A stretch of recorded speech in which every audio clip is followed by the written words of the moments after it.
I can. Yep. So like Dan said, my name is Dr. Muth. Please call me Deb. Everybody calls me Deb.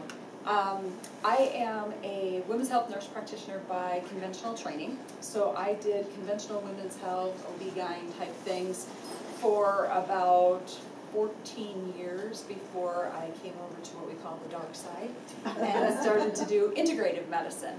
I own Serenity Healthcare Center, which is a healthcare center in Waukesha. Prior to that, the doors opened on there 3 years ago this January, and prior to that I was a partner in a clinic called Spring City Health Center, which was in Waukesha as well. And I owned that clinic for about 7 years with Dr. Glenn Toth and Wayne Kamensky. I decided to do integrative medicine much like most people do. Either you know somebody who's ill or you become ill yourself and nobody can quite figure you out. And I was the latter. And as my knowledge and my education over the years has trained me, I look back on some of those days when they were pretty dark and I didn't know what I was doing, and go back and go, wow, I thought it was this, but I'm thinking now it's that. Because as my knowledge builds and I look back at my symptoms, I think different things. No matter what it was, I am healthy today, I'm happy, I live a fruitful life. And at the time, I was 28 years old, I had just had my second child, and was told to go home and prepare for disability in about 4 months or maybe a year if I was lucky. And the doc that I saw had nothing to offer me other than narcotics and antidepressants. And luckily at the time, I had all these wacky friends that did all kinds of weird stuff. And when I was crying on the way home from my doctor's appointment, I said, you know what? One of these people have to know somebody. As weird as it is, I'll go to my wacky friends. And thank God they didn't mind me calling them wacky at the time, but they took me by my hand and led me to all the people that knew things that I know now that literally I could say saved my life. And I have a lot of respect for those people, and I'm really grateful that they opened my eyes to this type of medicine. And when I was getting better, I remember saying, boy, there's so much more to this idea of medicine than I learned in school. And I could help so many more people if I knew half of what these people knew. And so I started to go to naturopathic school and learned the natural part of things that I didn't learn in nurse practitioner school, and decided after a PhD in that I was going to put everything together and we were going to become an integrative practitioner and I would create an integrative clinic. So that's kind of my story, which most people like to know how you got there, and that's mine. So all of you are here to listen about hormones, not listen about me. So we will talk about that. And so our topic tonight is what and who should use bioidentical hormones. We'll talk a little bit about the why. We'll talk a little bit about what is bioidentical hormone, how is it created, how we use it, all of that kind of thing as well. But we're going to focus the bulk of our talk on why would you use it and who should use it, because that's a lot of the questions that come up. So most women that come to me and want to use hormones have heard Suzanne Summers talk, they've heard Oprah talk, they've heard Dr. Oz talk now, and then they've heard their gynecologist talk. And their gynecologist says something completely different than all these other people say. So there's some confusion about who should use hormones and who shouldn't use hormones, and how long you should use them, and do you use bioidentical, and do you use synthetic, and is there really a difference, and do you test or don't you test? So we're going to go over all of that, and I'm going to show you two different philosophies. And I'll tell you out of the block, I don't know that any one is right or wrong. It's just a philosophy based on your training. I know what I believe to be true. I know what I've seen clinically. I know what I saw in the clinical setting before I became an integrative practitioner and how we did things, because I did it that way for many years.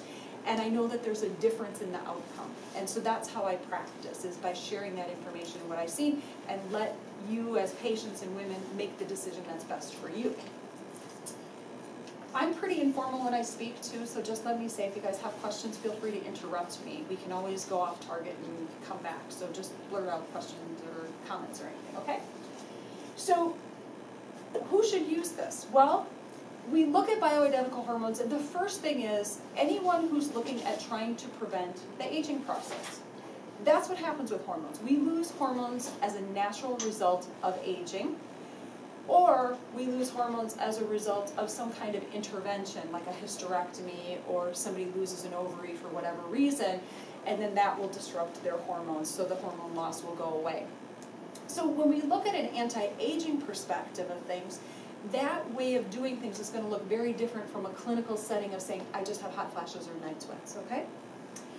So we know that when we go through that anti-aging process, we're looking at, for the first time ever in a woman's history, living without hormones for roughly 20 to 30 years.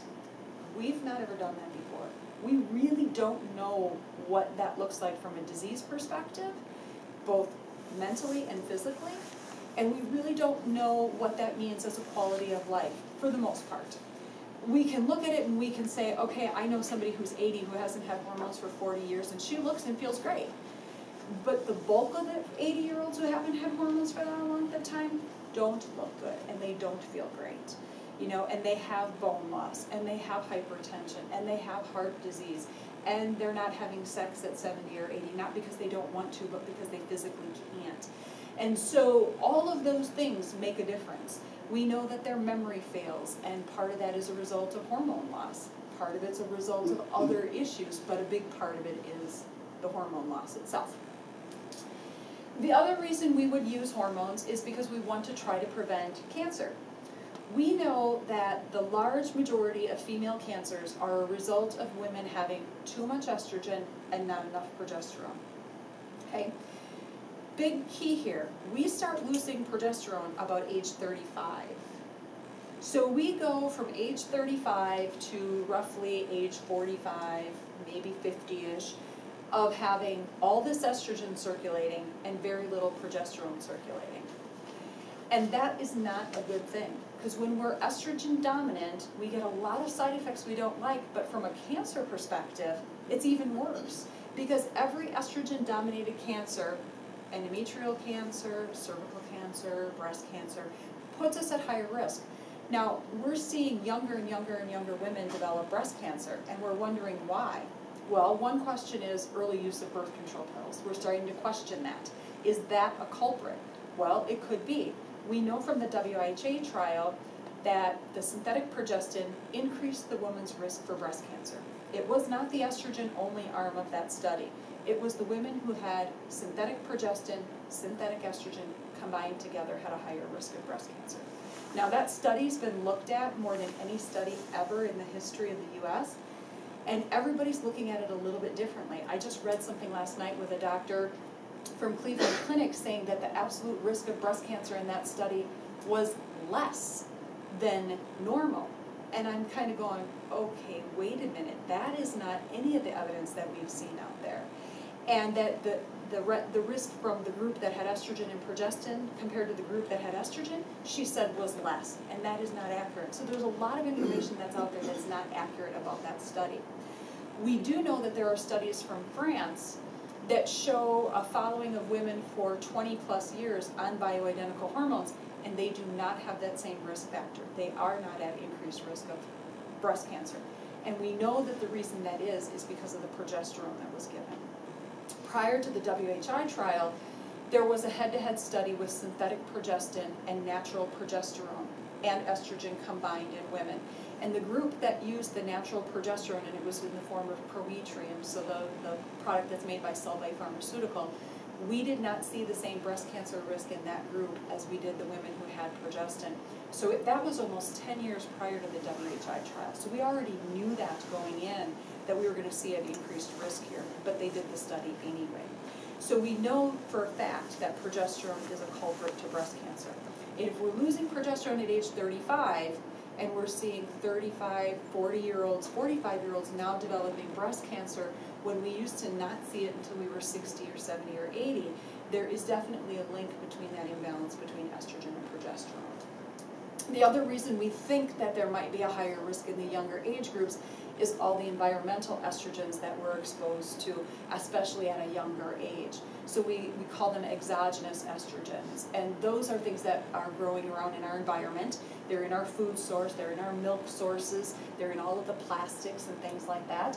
So those things may have some kind of link to this increased risk of breast cancer as well. And there's still a lot of studying that's going on to prove that, but most of us in an integrative practice, we believe that that's what's going on. Okay, So we're going to talk about all of these different age-related diseases as we go through. So we're going to talk about osteoporosis. We already beat up cancer enough. We're going to talk about the weight gain, the cognitive decline, the fibrocystic breast, the hysterectomy, the menopause, and last but not least, the sexual dysfunction. The next guy or woman, no offense to the men, who tells a woman they reach their sexual peak at age 40 is a liar. It is not happening. At least not in my practice. Most of the women that I see starting about age 35 or early 40s will start to come in, and every woman I have complains that they've lost their sexual desire. Part of it's physical, they just don't have enough moisture, they're too dry. Part of it's just that, you know what, I just have no interest. I don't care. I'm not even happy about the guy that's 20 walking by with the six-pack abs. Yeah, I'm looking at him, he's nice, but yeah, you can go home. You're not interested. And there's something that's going on with that. Part of it's hormonal, yes. The other part of it is stress and lifestyle. And I'll tell you, these are women who have great marriages. They have great relationships with their partners. It's not a partner thing. It's truly something physical that's going on that's causing that problem. Hormones can help that. It doesn't make it go away instantly. It's not a quick fix, but it can help with some of that. So, one big question is, are you tired? Most of us at this age, we're tired. We're raising kids, we're helping aging parents, we're working, we're taking care of the household, we're taking care of the husband. At the end of the day, we're exhausted. But I will tell you, when estrogen and progesterone become imbalanced, we're more tired, partially because we don't sleep as well, we don't get to that deep REM sleep, we don't stay asleep long enough. The other part of it is simply a physical thing that goes on that makes us kind of unmotivated. We lose our desire for wanting to do things. We lose our creativity when estrogen and progesterone are imbalanced. So this can be fixed really pretty quickly with hormone therapy, which is a nice thing. The weight gain. Everybody knows that when you go through menopause, you get the little pooch here. You get the weight gain. That comes from the imbalance between estrogen and progesterone. When you're estrogen dominant, you start to have that mid-abdominal weight gain. When do we all start complaining of the weight gain? What age? After 35, between 35 and 40, 45. You haven't changed anything. Diet stays the same, exercise regime stays the same, nothing has changed, maybe a little bit more stress. But the biggest thing is that progesterone level starts to fall in us, and that estrogen level stays higher. And that's what causes this mid-abdominal weight gain for us. So that does get better. I will say it doesn't just melt away when you're on hormones. I wish it did. But it prevents it from coming even more. So it stops it where it's at, and it gives you an opportunity to get rid of it with your exercise and some dietary changes and things like that. And then that mid-abdominal weight does get better. Sex life, we talked about that a little bit. We can talk all night about that. So typically when you see the lack of lubrication, the dryness, the pain, that comes from a lack of estrogen. And there's one particular form of estrogen that's found in the vaginal tissue, and that's called estriol. Your body makes 3 different types of estrogen. Estradiol, which is your most prevalent estrogen prior to menopause, okay? That's what's going to control your hot flashes and your night sweats, and it controls it pretty well. Then we make something called estrone, which is known as our bad estrogen. We don't want a lot of estrone around, but that's our predominant estrogen that we make once we're postmenopausal. And then you have estriol. That's your most protective estrogen for breast, for heart, for stroke, but it's also the most prevalent in the vagina, but it's not real great at treating hot flashes and night sweats. So when you're having the sexual dysfunction, the vaginal dryness, the pain with intercourse, we typically use estriol that you apply vaginally, and literally within about a week to 2 weeks, those symptoms are completely gone. And then you can get away with using estrogen maybe 1 to 2 times a week, sometimes 3 times a week, depending on if you're using a systemic estrogen preparation. If you're using something systemically, you don't tend to need the estriol vaginally as often. Unlike if you're just using the vaginal cream, you may need to use that on more of a regular basis. But that'll take care of the physical part, which makes us not want to have sex anymore because it hurts for 3 days after we have sex. So that takes care of that part. We do use testosterone in women for sexual dysfunction if they have some imbalance. We tend to not use a lot of it because women aren't supposed to have a lot of testosterone, but we want to have some. And we can also use testosterone vaginally to stimulate things physically for us, which then you don't get a lot of the systemic side effects. If we give you too much testosterone, we'll cause oily skin and acne and some irritability, and you just start to become real aggressive, and most women don't like feeling that way. So if we use it topically in the vaginal area, you can get all the benefits sexually without having a lot of physical downside to it. Okay. Moodiness. Most women, when they're going through perimenopause, and we define perimenopause as 7 to 10 years prior to menopause, average age of menopause being age 50, give or take 2 years on either side. So what tends to happen during that time is you see your periods become more irregular and you start to feel more PMS-y. 1 month you're fine, 1 month you're not. 1 month you're irritable, 1 month you're not. You might have breast tenderness and then you don't. And it just kind of fluctuates like that. But most people will say, you know what, I'm moody, I'm irritable, I have more anxiety, things irritate me that never used to irritate me. And that's when you know that you're off. Now, typically, the reason that occurs is because of the progesterone falling. And that's why we see that symptom happen so much earlier. Progesterone is your very calm, very euphoric hormone. Makes you go, yeah, who cares, whatever. And you just roll with things a little bit more. Because progesterone is what puts you into that nice deep REM sleep, that's what helps with the moodiness. It's almost like a nature Xanax type thing for you. It's much more calming. So that's what we're looking at when there's some irritability going on. Bone loss. Everyone knows there's bone loss that occurs after menopause. We used to think it was only estrogen that replaced the bone. That is not true. The best thing for replacing bone is progesterone and testosterone. Estrogen helps, but those two, progesterone and testosterone, help more so than just estrogen by itself. The other thing that we see with bone loss, everyone knows you need to have good weight-bearing exercise, so walking or weightlifting or things like that. Swimming doesn't count. Yoga is really great. But we know what happens when people have aggressive bone loss. It's usually because there's a heavy metal contaminant there. And it's typically lead. Lead likes to store in the bone. So if it stores in the bone, it actually eats little holes like you see here, and that's what causes the osteoporosis.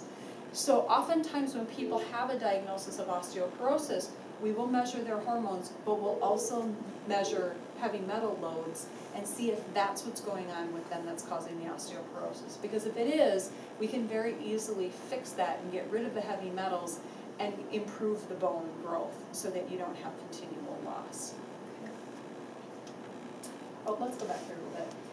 One thing I will say about bone loss as well, the prescription medications that are out on the market, we do not recommend. And the reason we don't recommend them is they steal bone from other areas of the body to deposit it where you have loss. So a lot of times it'll take it from the jaw, it'll take it from the large bone in the leg, and it'll deposit it places like your hip. When it does that, though, one of the problems is it creates a calcified bone, almost like if you had broken your arm and when it grows back it's not good bone. That's what happens when we use the prescription medication. So you get a bone growth, but it's not a strong, healthy bone growth. And you can risk then having bone fractures in other places or deteriorating your jaw and losing your teeth. So we don't usually recommend those products. Hysterectomy. Everybody knows somebody who's had a hysterectomy. What's the most common reason people have a hysterectomy early in their 40s? Bleeding. Exactly. And that's because of low progesterone, not because they need that out. Exactly. You've got it. So low progesterone, when that falls starting at age 35, and we have a lot of estrogen circulating around, what happens is we develop a lot of estrogen that builds up a nice thick lining here in the uterus, and the body's only way to protect it is to bleed. It's got to shed that lining, otherwise you'll develop uterine cancer. So doctors see thickened linings here, and a lot of them freak out now, and they say, well, let's just take the uterus out. Or more commonly, we get tired of bleeding every 7 to 10 days, bleeding through a pad every couple of hours, and we say, I give up, I've had enough, just take it out. Well, years ago, it wasn't so bad. They just took the uterus, and that was it, and they left the ovaries behind. But more and more commonly what I'm seeing is young women 35 to 40, 45 who are having their ovaries removed as well. And they're being told, the question was why? Yeah. Why is that? Because these doctors are telling them, if we take your ovaries, you'll never have to worry about ovarian cancer. And you don't want to worry about ovarian cancer, do you? And so they frighten women into thinking they're going to get ovarian cancer, and they take their ovaries away. And so they basically castrate these women at very young ages, and then they give them hormone replacement therapy anyway. And when they do that, without a uterus, they only give an estrogen source. They do not give a progesterone, because in their training and their beliefs, the only thing needed once a uterus is gone is estrogen. And the reason why is because they've been taught the only thing progesterone does is protect that lining of the uterus. They don't realize that we have what's called hormone receptors everywhere in our body, brain, skin, hair, blood, heart, bladder, everything, that utilizes these hormones. And so when you don't give one hormone, you're causing an imbalance to occur. And then we're setting people up for all these disease-related things. And I can tell you, I've seen a lot of hysterectomized women very young. They do not do well on these hormones, and they develop bone loss very quickly, and they age very rapidly because we need our hormones. So if somebody's going to take the uterus simply because they're having dysfunctional bleeding and they can't get it under control, beg them to keep their ovaries in. They can have a normal life without a uterus as long as they have their ovaries in. Fibrocystic breast disease. Who knows what this is caused by? These are the painful lumps in the breast that occur throughout your cycle. Want to take a shot at it? Extra estrogen. Yep. Too much estrogen, not enough progesterone. And the other thing that will cause this is not enough iodine. If you're iodine deficient, you will have more fibrocystic breasts as well. So what happens is you get all this estrogen to the breasts, and we know during certain types of our cycle, our breasts swell and they get heavy and they feel larger and they feel more lumpy. And that's because we have all that estrogen and not enough progesterone. It's simply a progesterone deficiency thing.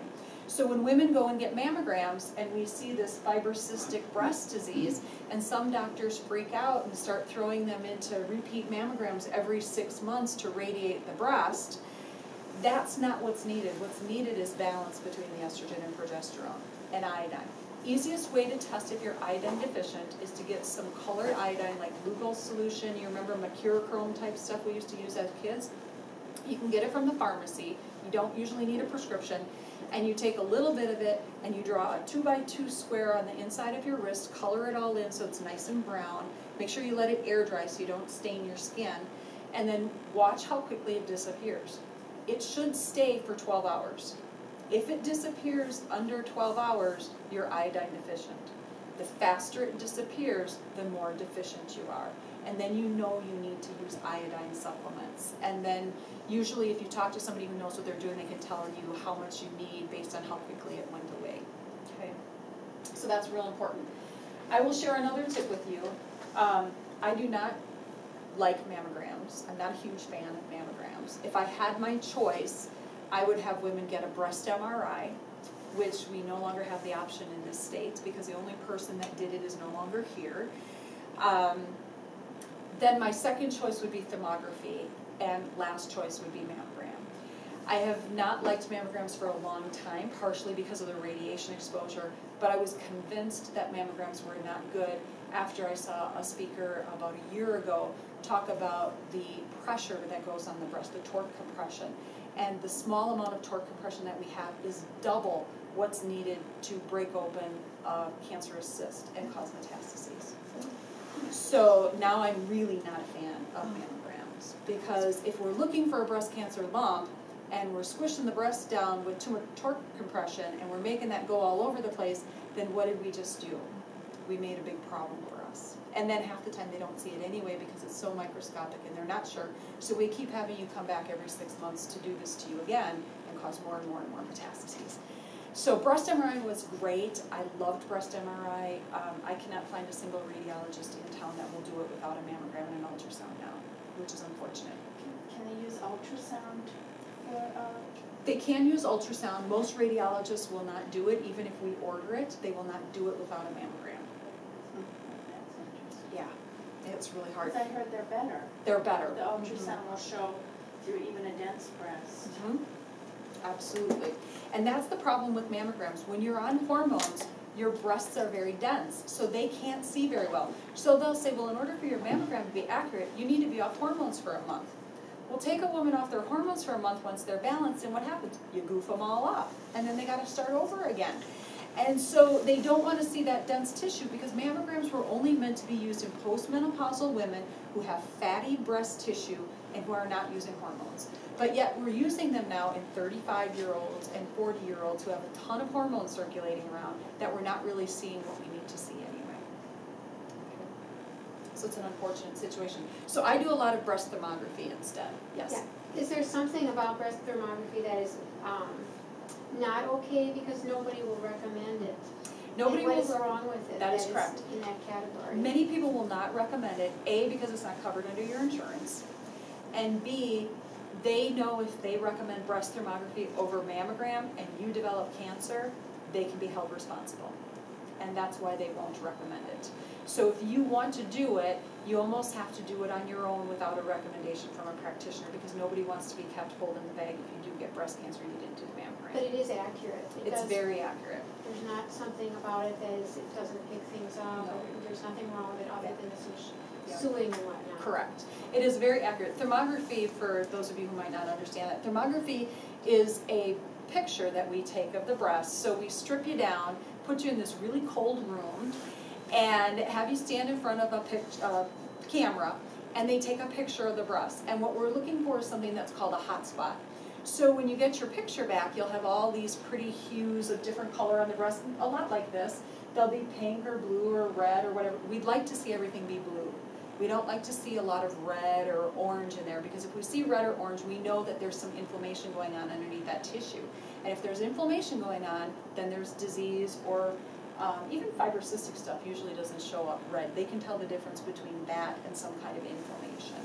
The nice thing about that is if we see something that's inflammatory, we can say, okay, you know what, you got some inflammation going on here. It hasn't turned to a disease state yet, so let's intervene and let's fix this. And then you don't have the radiation exposure and you don't have the torque compression issue that's going on. Okay. How often do you recommend having that done? Most thermographers will have you do a baseline and then have you repeat it in about 3 to 6 months so they can just make sure there's no change. And then after that, you can have it done annually. Some people just do it annually because that's all they can afford. But What's the cost? the cost is right around $200 to have that done. You can use flex spending or HSA money. It's just not something that will be covered by your insurance because they consider it alternative or experimental. So this is what uterine fibroids look like. Uterine fibroids are 99.9% non-cancerous. They're not a problem, but there's these tumor growths in the uterus.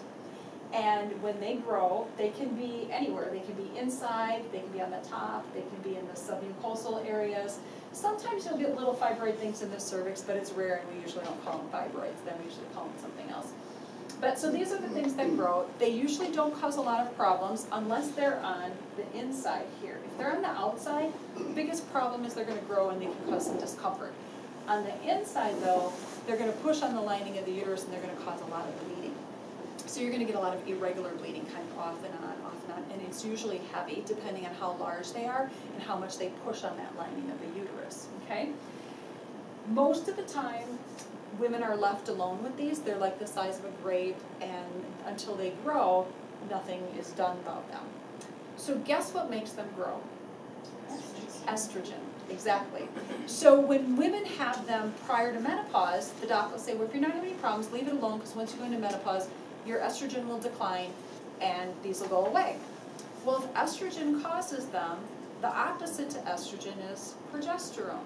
So it's an estrogen dominant state that causes these things. So can you see the patterns where we're seeing all these problems in women that cause them to have hysterectomies and lumpectomies and all these things come from the imbalance between estrogen and progesterone, which again starts at age 35.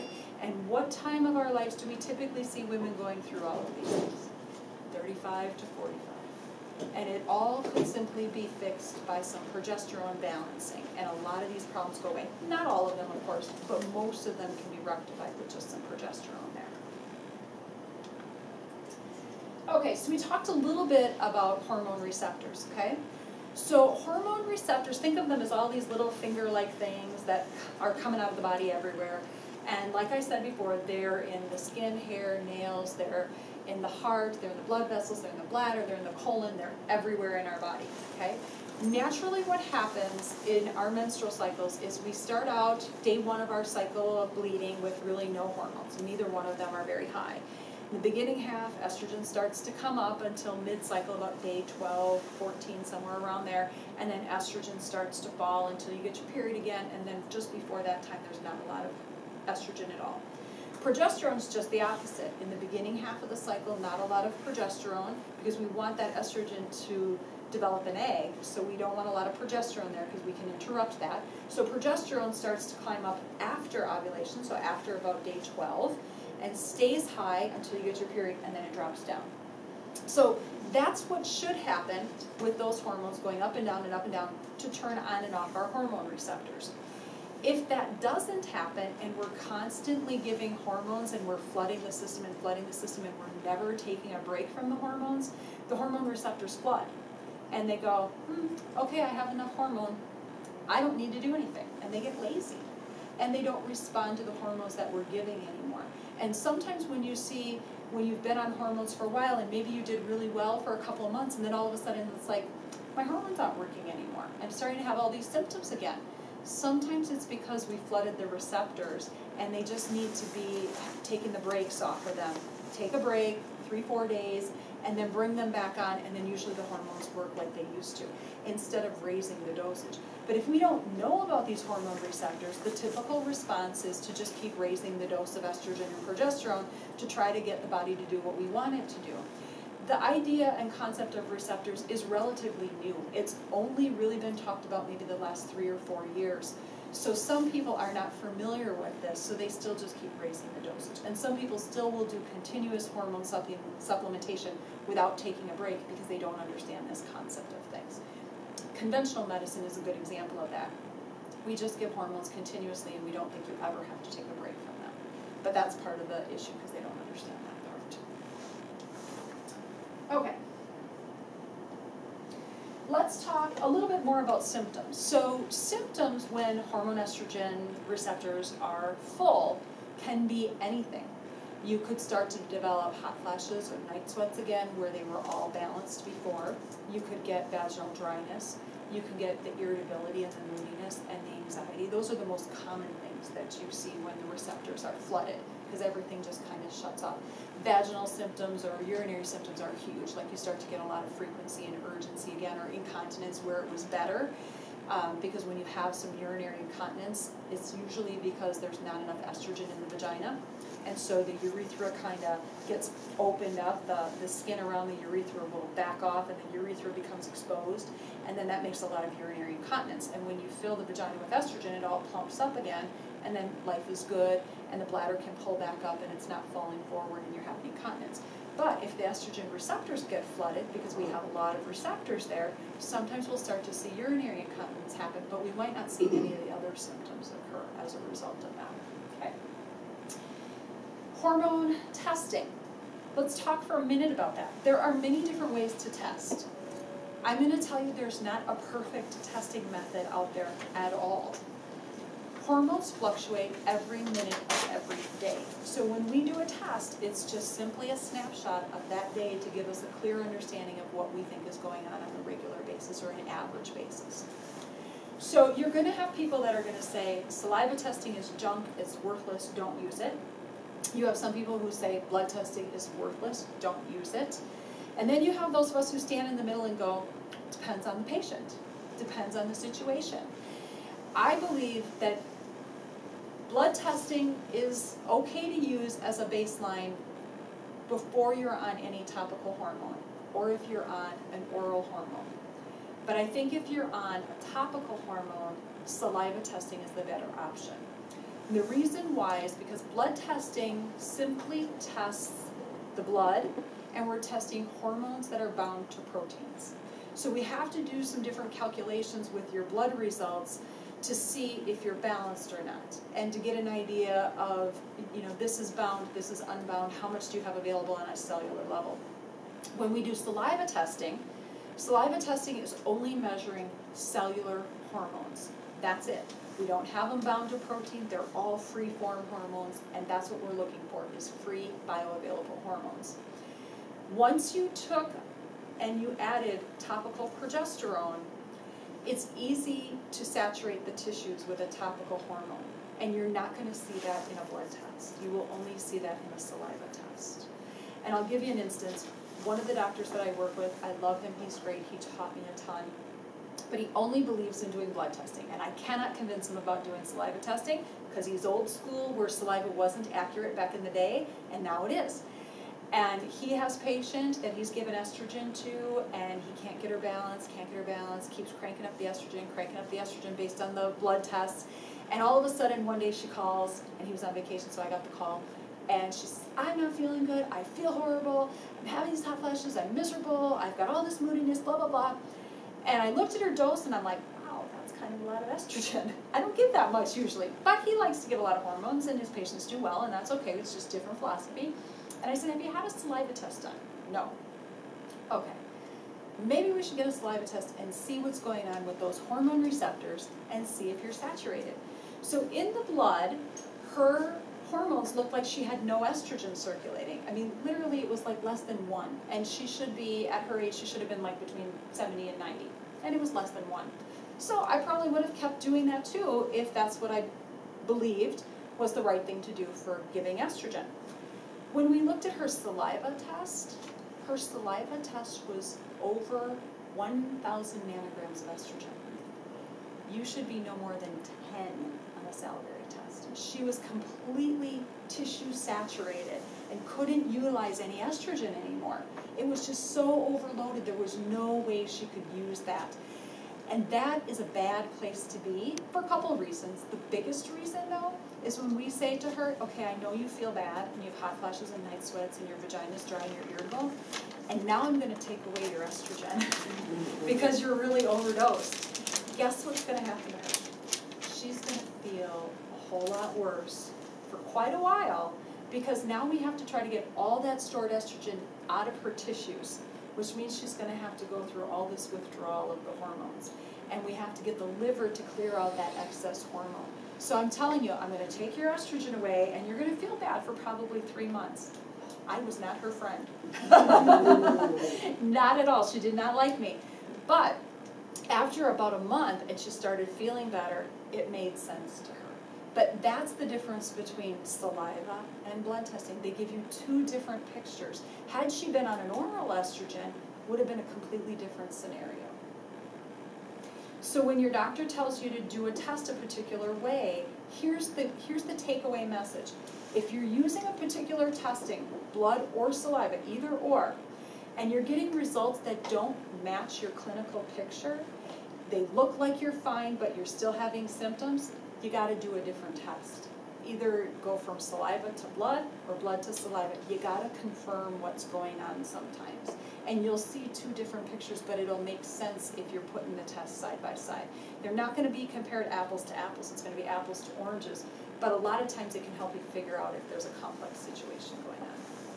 The other thing about testing is it's typically not covered by insurance. Now, some gynecologists can get it covered because they haven't been flagged for doing hormone testing by blood yet. If you do it by blood, you're looking at roughly $200 per test. So estrogen, progesterone, DHEA, and testosterone are typically the hormones that we do. $200 a piece, 2, 4, 6, $800 minimum, depending on the lab you use. If you do saliva testing, not covered by insurance, you get all 4 of those tests, plus you get a morning cortisol for $240 total. Huge difference in cost if you're paying out of pocket, or you have a high deductible, or you think your insurance is not going to pay. All right. Progesterone's function. We're going to talk a little bit more about each hormone. I'll skip around a little bit because some of these things we've already talked about. We need progesterone during pregnancy. Does anybody know anyone who's used natural progesterone during pregnancy? Yeah. Very safe to use natural progesterone, not safe to use synthetic progestin. I worked in an infertility clinic for many years when I was studying to be a nurse, and we used a ton of natural progesterone to sustain pregnancies, and it works very, very well. So that's its main component there. It is used to convert fat to energy, hence the reason we get rid of the mid-abdominal weight. If you have a proper balance between progesterone and estrogen, we shouldn't see that mid-abdominal weight occurring anymore. Okay? Promote sleep. We only dose progesterone at bedtime because it makes you sleepy. It puts you into that nice deep REM sleep. Now that being said, there's always somebody that makes me a liar, and I do have some patients who it wires them at night and they can't take it, so then we just switch it and they take it in the morning time. But most people, it causes them to sleep. It has a very natural, calming, euphoric feeling. We talked about that a little bit. It actually normalizes blood clotting. So one of the concerns we have with using estrogen is that it can promote blood clotting. Progesterone balances that. So that's why we don't want to ever use estrogen without progesterone, regardless of whether or not a person has a uterus. They get both from us because we want to balance that. It actually lowers blood pressure. I've only seen on one occasion somebody's used progesterone and it's raised their blood pressure, and that is typically because if the dose is too high, they get a lot of water retention, and then when they get a lot of water retention, their blood pressure comes up. But once you balance it and get it under control, that goes away. Helps balance thyroid function. Most people are aware that as we get older, we have more problems with thyroid disease. Women in menopausal age are diagnosed with thyroid disease faster and at a higher rate than any other age group. Progesterone helps balance that. So when you're having problems balancing a thyroid, you got to think, is there a progesterone deficiency that's going on there too? And maybe that's why you're not getting balanced properly. Low progesterone. A couple of things here that you might not be aware of. Decreased thyroid, we talked about that. Stress. One of the #1 reasons why progesterone is low is stress. So no wonder why at 35 we don't have any progesterone. We're all stressed. We're not sleeping, we're taking care of everybody, we're running around, going on 24/7. Stress causes that to be a problem. Sugar consumption. First thing we reach for when we're stressed is a little bit of chocolate, right? A little bit of sugar, then a little bit more, a little bit more. That can actually cause progesterone to be deficient as well. Antidepressants. How many people have ever been told, well, you just need an antidepressant, that'll fix your problem? A lot of us, women go on antidepressants, and it makes that progesterone go lower even more. So we have all these things that are happening to us, and nobody's wondering or thinking about progesterone being the issue. Too much saturated fat intake. We all have exposure to that. If you're doing too much of that, you're going to decrease your progesterone. And low levels of vitamin A, B6, C, and zinc. A lot of these are your trace minerals, and our soils are depleted of their trace minerals, so we're depleted of some of these things, and they're going to make our progesterone lower as well. Natural progesterone, we talked about it building bone, we talked about it helping with fibrocystic breast disease, we talked about it with water retention, and we also talked about it balancing endometrial and breast cancer, but it also normalizes zinc and copper levels. So people who have a deficiency in zinc and copper, and this is a common problem we see in children with autism. They will have an imbalance between zinc and copper, and the young girls have a huge problem with hormone imbalance in the autism world. Part of it's just their endocrine system that's been so messed up. But if you give them progesterone, because they're imbalanced and they have a zinc-copper issue, that brings the zinc and the copper up.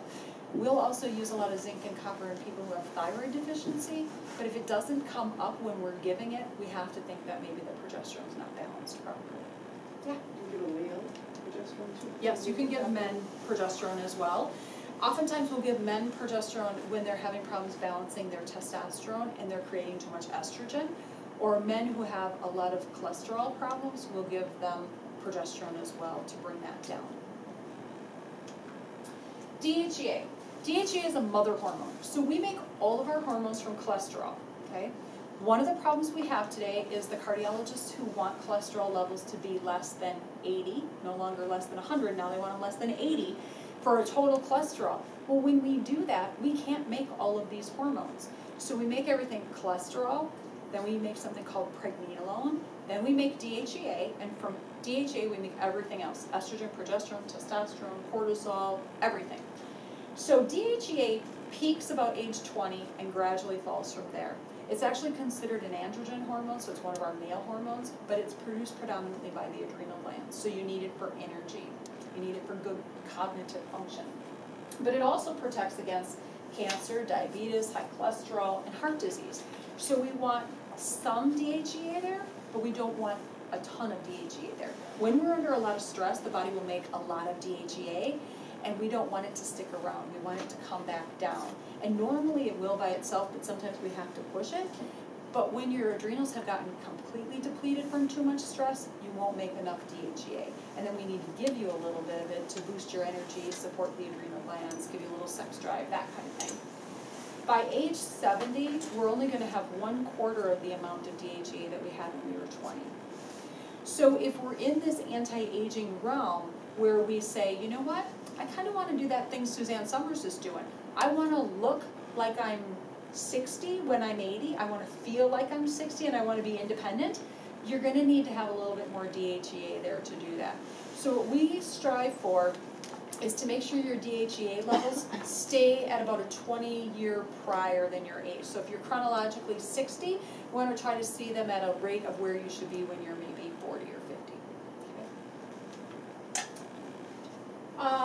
Besides decreasing cholesterol, it also helps with blood clots, helps with bone growth, brain function. Huge with brain function. It really makes us focus and concentrate and give us some good energy and motivation, things like that. Okay, causes of low DHEA. Menopause, age, stress, smoking. Smoking is a huge problem with DHEA. It makes it decline very rapidly. Talked about most of this. Let's see. Creates lean body mass. That's important. So if you're trying to lose weight and you don't have enough DHEA, it'll help with that. Sleep, of course, well-being.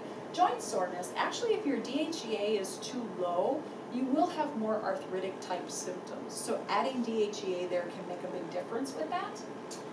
It actually helps to increase insulin sensitivity. So as we get older and we don't tolerate sugar as well, and our body has to produce a lot more insulin to bring our blood sugars down, if you're deficient in DHEA, we're going to have more of a problem with that. So if we replace DHEA and bring it back up to a youthful level, you'll have better control over the production of insulin and lowering the blood sugar level. So we can use this in people who have diabetes, both insulin and non-insulin dependent. Helps to decrease triglyceride levels, and it stops the damaging effects of stress. Testosterone. So testosterone is a male hormone. Women have it just like men have estrogen. We have testosterone, just in smaller doses, predominantly produced by the ovaries and the adrenal glands. Okay? One of the things that's important is that we need a lot of iodine in our ovaries to help us produce a lot of these hormones, testosterone included and thyroid as well. About 1% of our total testosterone is made of a free testosterone, so it's important when we're testing testosterone, we're actually testing free hormones. So in blood, they can test a total or a free, and if you're going to have blood testing done, you got to make sure you ask them for a free testosterone level, because totals don't mean a whole lot to us. If it's being tested by saliva, it's automatically going to be a free hormone, so it's not a problem. It's important for us for sexual function.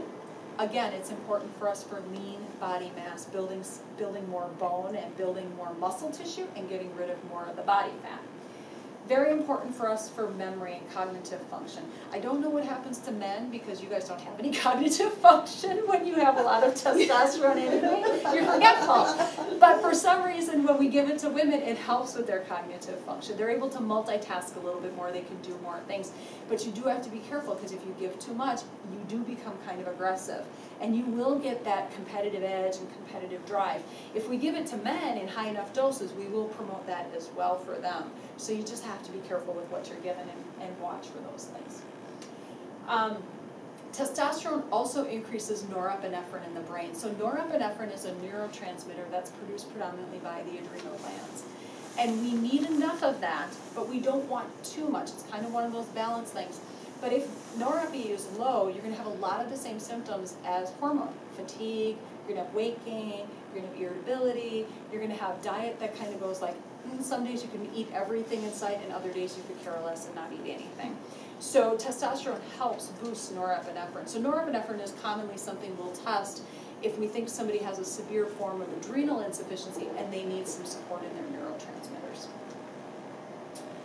Okay, symptoms, weight gain, anxiety, we talked about sex drive, fatigue, low self-esteem. Decreased HDL is another one. If you don't have enough testosterone, you're not going to have enough of your good cholesterol, your HDL. You're going to get sagging skin, thinning around the lips, you're going to have more dry skin, dry hair, dry nails, that kind of thing. You will not get into a good dream state either. So testosterone is really important. Now, testosterone is something that we typically dose in the morning because it tends to give you more energy. It's not normally something you want to use before bed. I have some men that use it before bed and they don't have a problem with it, but normally it's something you dose in the morning time. Causes: menopause, childbirth, chemotherapy, oral contraceptives, depression.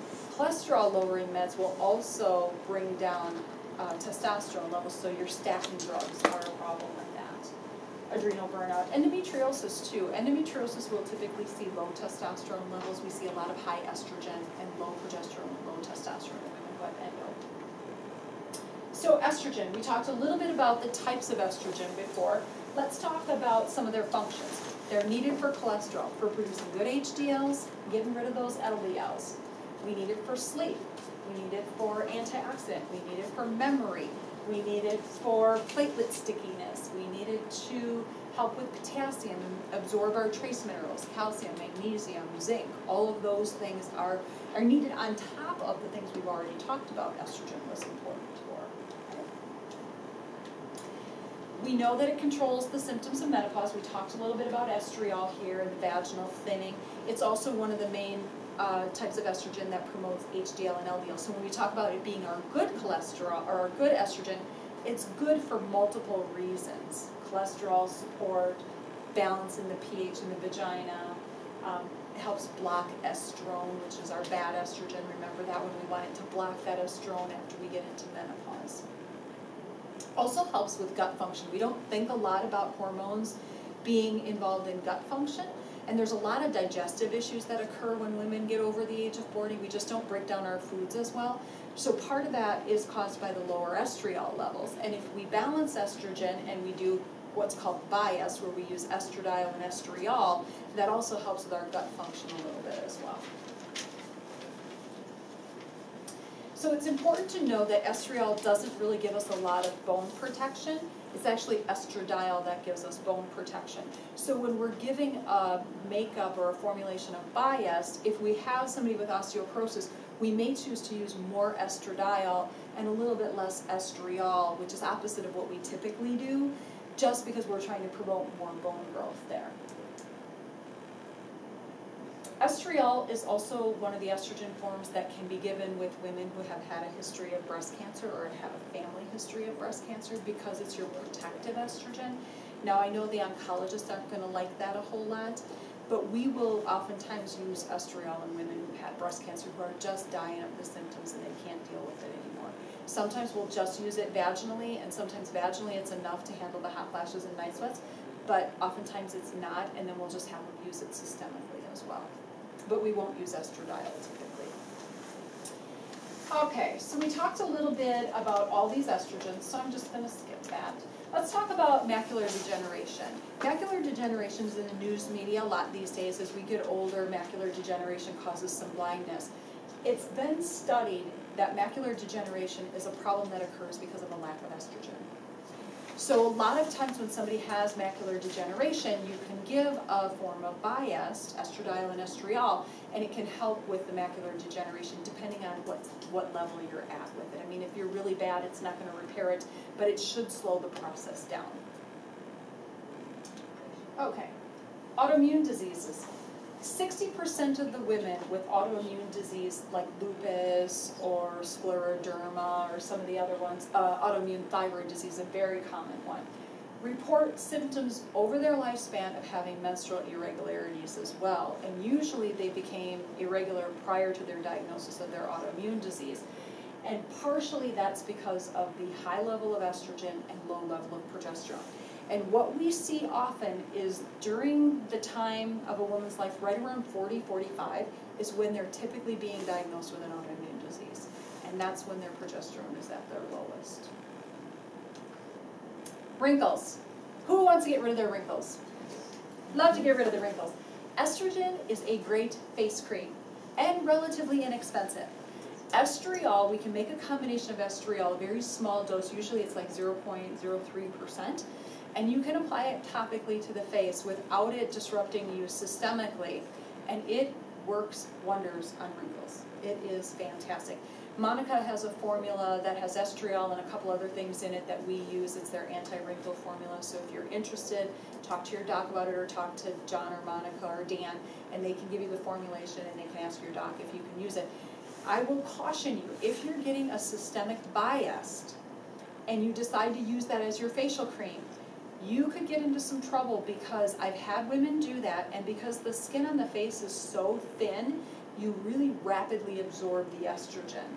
And because you're usually applying more of it than you would apply on your arm, we see estrogen levels rise pretty quickly with that. Yeah? What did you say?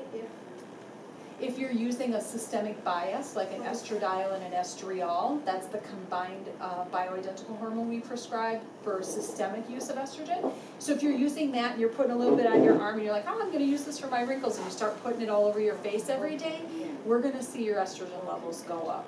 So you really want to use the really small dose of just estriol as the face cream. Okay, so we talked about testing a little bit, so I'll skip that one. So, what is a bioidentical hormone? A bioidentical hormone means that it's molecularly the same as what's found in your body. So if I take a molecule of progesterone from someone's body, I take a molecule of progesterone from the wild yam plant, which is typically what hormones are made out of, and we compounded an estrogen and took your estrogen or took your progesterone and compounded, and we put it under the microscope, and we had somebody look at it that knew molecular structure, there would be no way they could tell the difference. They'd be identically the same. Synthetic estrogen and progesterone start out with the same molecular structure as our body makes, but in order for them to patent it and make money off of it, they have to change the molecular structure. It cannot be the same as what's naturally found in your body. So you start to get all these little tags and all these extra molecules on them, and that's why we have so many problems with those products. One reason, because they're not what our body is used to. So the body sees this molecular structure and says, oh, I recognize that. I know what to do with that estrogen. But wait a minute, what's this over here? And what's this over here? I'm not sure what to do with that. So it tries to get rid of it, and in doing that, we tend to get side effects. Now there are at least 16 different types of synthetic progestin on the market. That's because they haven't come up with a progestin that's synthetic that works like natural progesterone, and they keep trying to tweak the molecular structure instead of just using natural progesterone. But about 8 or 9 years ago now, Solvay Pharmaceutical bought the formulation of natural progesterone from Women's International Pharmacy in Madison, which is a compounding pharmacy, and they created what's called Prometrium. And Prometrium is a bioidentical progesterone that's made in a peanut oil base. And so it is molecularly just like what we make from the compounder here. The only downside to it is it's only made in 2 strengths, 100 milligrams and 200 milligrams. And when you give hormones orally, a lot of it degrades in the gut.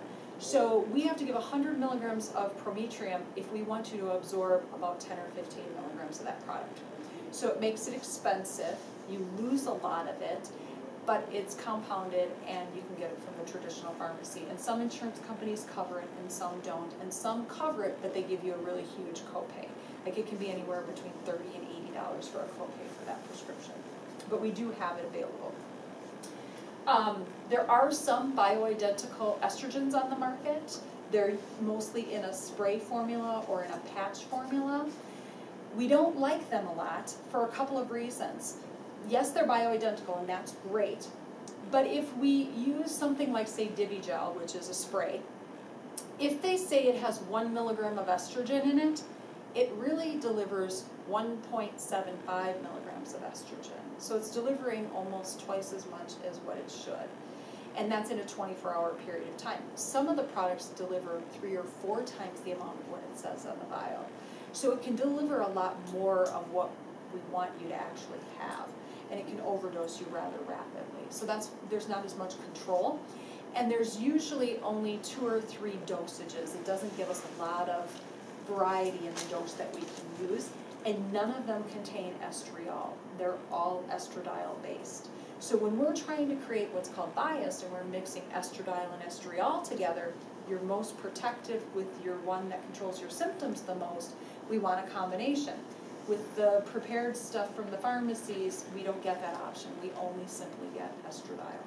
So that's why we tend to use compounded, and they're less expensive as well. There are a couple of different ways that you'll see providers prescribe these hormones. It could be a continuous dose, like we talked about earlier, which we don't usually do anymore, but some practitioners still will do that. Continuously, every day for the rest of your life, you use the same amount of estrogen, same amount of progesterone. No break ever. Then you have people who do a continuous dose with a break. Same amount of estrogen, same amount of progesterone, but 3 to 4 days a month you take a break. Or some will do 5, or some will do 7, just whatever, you're going to take a break during that time frame. Then you have what we call cyclic hormones. So the most common thing you'll see is the estrogen amount stays the same, but they cycle the progesterone. So they use a smaller dose of progesterone in the beginning half of your cycle, because that's where progesterone is supposed to be the lowest, and then they use a larger dose in the second half of the cycle. That's common for women who are still menstruating, to cycle it like that. Or some people will just give progesterone the last 2 weeks of the menstrual cycle. Either or. And there's not any right or wrong, and it varies for why we do that. Sometimes we'll do that because people don't tolerate progesterone in the beginning half, or maybe they're trying to get pregnant and we don't want it in the beginning half and we want more of it in the second half. Or sometimes we'll give it in the beginning half because they sleep better and they feel better on it, so we'll just give them a smaller dose on there. So there's all kinds of reasons we do what we do. Then there is something new, newer to the arena, and that's what Suzanne Summers does, and that is called the Wiley Protocol. And that means that we stagger your dose of estrogen and progesterone throughout the cycle. So for the first 3 or 4 days, we'll give 1 dose of estrogen, and then the next 3 or 4 days we'll give another, and then the next 3 or 4 days we give another, and the next 3 or 4 days we give another. And it's kind of like a crescendo, so it's lower and it gets higher and it peaks and then it comes down. And they do the same thing with progesterone. It's lower and it's higher and it stays higher and then it comes down. And that's given to try to mimic a natural menstrual cycle. And some women love it. Most women hate it because it's complicated to be changing your hormone doses every couple of days, and you need a calendar, and you're already having a hard enough time if we're saying cycle it twice a month, let alone 5 times a month. Excuse me. The other reason she does that protocol is because she believes that every woman should get a period for the rest of her life. Yeah, that's what most people say. Not interested in that. Not interested. And Wiley believes that nature was meant for us to cycle. So in order for us to get you to cycle when you're 60 or 70, we have to give you a ton of hormone, a ton of estrogen, and a ton of progesterone. It is not uncommon for a protocol like that to include 400, 500, 600 milligrams of progesterone a day, topically, and maybe anywhere from 2.5 up to 10 or 15 milligrams of estrogen a day, which is really high for us. I'm not in favor of doing that because I have not seen a study yet that says that's safe. The studies all show that low-dose hormone, either given continuously or given cyclically, is safe. Now, Wiley kind of partnered up with this Dr. Taguchi, who's an oncologist, and they were studying this protocol in women who had breast cancer, and they were giving it to them once they were cleared from breast cancer to try to see if they could prevent a secondary breast cancer from occurring if they did this protocol. The data was meant to be available to us 2 years ago. It still is not available. So my suspicion says the data didn't show what they thought it was going to. I have no proof of that, but typically if the data is good data, they're going to be shouting it from the rooftops before the trial's even up. If they're not saying anything, the data was supposed to be made available, something's wrong. So until I see data, I'm not dosing women at 400 or 500 milligrams of progesterone and 10, 15 milligrams of estrogen. It's just, to me, it's not safe. I will do a similar protocol that she has using small doses of estrogen and cycling it up and down, but I'm not going to use large doses to try to provoke a period. And that's just my personal belief. I have colleagues that do it and they swear by it and they love it. I will tell you, I tried her protocol and I hated it, absolutely hated it. My breasts were huge, they were sore. I put on 7 pounds in 2 weeks. I was miserable. And I said, I can't do this. And when I was at one of my conferences, I talked to a couple of compounding pharmacies that fill her prescriptions, and they all said the same thing. Women will not stay on this protocol. They all stop and quit because they gain weight and they feel miserable. And I'm like, I can attest to that. I usually don't do anything that I recommend to my patients unless I've tried it myself, because I want to know what it's going to feel like before I go recommending it to someone else. And that's part of the other reason why I don't recommend that protocol to people. Okay, so one question I get asked a lot is, do I give synthetic hormones? On rare occasion, I do. And I can tell you in the last, 15 years, I have probably written 3 prescriptions for synthetic hormones. And the reason I did that is because I exhausted every option of bioidentical hormones with people. They were still hot flashing, still night sweating, they were miserable, and I could not get them under control. And we switched them to a synthetic and they were fine. So sometimes there are times to use them. I have never used synthetic progesterone in over 18 years. I will only use natural progesterone, but I will use synthetic estrogen sometimes if we have to. So bioidentical hormones are typically hormones that are made by a compounding pharmacy, much like this one. They're made at the time that we call the prescription in, so they're usually not stocked. So we can call in anything we want. I can call in an estradiol, 70%, 30%, 20%, 15%, 8.5%. I can mix it with estriol at any level I want. I can make it from anywhere from a 0.002 dose all the way up to a 200 milligram dose if I want to. That's what makes this kind of medicine individualized, because not everybody's all going to get the same thing being the same way at the same time. We talked a little bit about how they're made. They can be made in any format we want them to be. A cream, a gel, an oil, a lozenge, a rapid dissolve underneath your tongue, a lollipop, an injection. We can make it any way we want.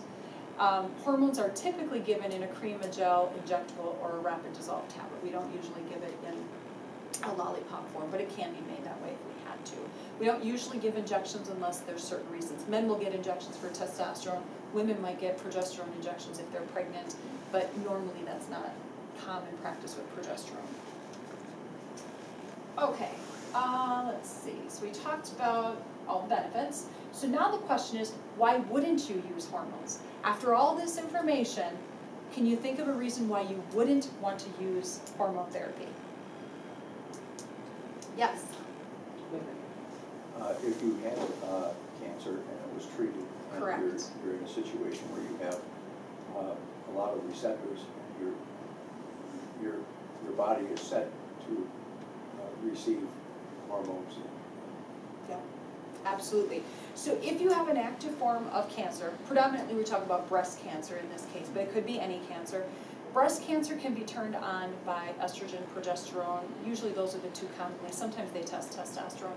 But if you have a hormone-feeding cancer, so an estrogen receptor positive cancer would be one that's fed by estrogen. You necessarily would not want to give estrogen because you might feed that cancer. Once your cancer clear, you have a choice to make. Do you use estriol or do you not? You already know you have an estrogen receptor positive cancer, one that can be fed by estrogen. So then the question is, do you take the risk and use estrogen or not? I have some women who have said, you know what, life is so miserable without estrogen and tamoxifen is so awful, I don't care, give me estrogen. Quality of life is more important than quantity to me. And I have other women who say, no, I want to live as long as I can, I don't want to take any other risk factors for being exposed to this. So they would choose to not use estrogen or progesterone at that point. Yes? What if you have in your family line, Mm-hmm. like a mother that had the breast cancer? Mm-hmm. How do you feel about that? I think it can be used safely, but there's a couple extra things we test in women like that. We test estrone and estriol as well as estradiol, and we do something called a 2:16 hydroxyestrogen ratio. Big mouthful of words. Basically what it tells us is how well your body metabolizes its estrogen. And if you're not metabolizing and breaking it down in the liver fast enough, then we've got to do some extra things if you want to use estrogen safely.